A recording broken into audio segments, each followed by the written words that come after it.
அஸ்ஸலாமு அலைக்கும் வரஹமத்துல்லாஹி வபரகாத்துஹு. அல்ஹம்துலில்லா, பிஸ்மில்லாஹிர் ரஹ்மானிர் ரஹீம்.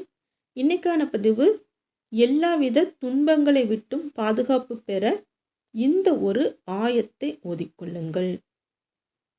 இது முஸ்னத் பஸார் என்ற நூலில் நபி ஸல்லல்லாஹு அலைஹி வஸல்லம் அவர்கள் கூறியதாக ஹஜ்ரத் அபு ஹுரைரா ரலி அவர்கள் அறிவிக்கின்றார்கள்.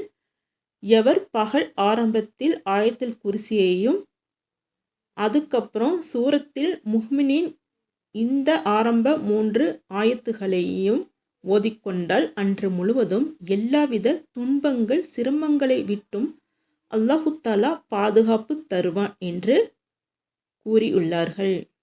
இப்போ அந்த துவா என்னன்னு பார்க்கலாம். ஹாமீம். தன்ஜீலுல் கிதாபி மினல்லாஹில் அசீஸில் அலீமி ஆஃபிரி தன்பி வ காபிலி தௌபி சதீதில் இகாபி தித் தௌலி லா இலாஹ இல்லாஹுவ இலைஹில் மசீர். இதன் அர்த்தம், ஹாமீம், இது யாவற்றையும் மிகைத்தவனும் முற்றும் அறிந்தவனுமாகிய அல்லாஹ்விலிருந்து இறக்கி வைக்கப்பட்டுள்ள வேதமாகும். அவன் எத்தகையவன் என்றால், பாவத்தை மன்னிக்கிறவன், தௌபாவை ஏற்றுக்கொள்கிறவன், வேதனை செய்வதில் கடினமானவன், நிறைவான நிஹ்மத்தை உடையவன்.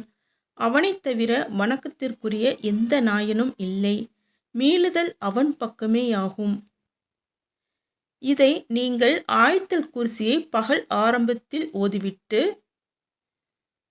சூரத்தில் முஃமினீனில் உள்ள இந்த ஆரம்ப 3 ஆயத்துகளையும் நீங்கள் ஓதிக்கொண்டால் அன்று முழுவதும் எந்த ஒரு துன்பங்கள் எந்த ஒரு சிரமங்களும் வராமல் அல்லாஹு தஆலா உங்களை பாதுகாப்பான். நீங்கள் இதை ஓதி துவா செய்து கொள்ளுங்கள். அஸ்ஸலாமு அலைக்கும் வரஹ்மத்துல்லாஹி வபரகாத்துஹு.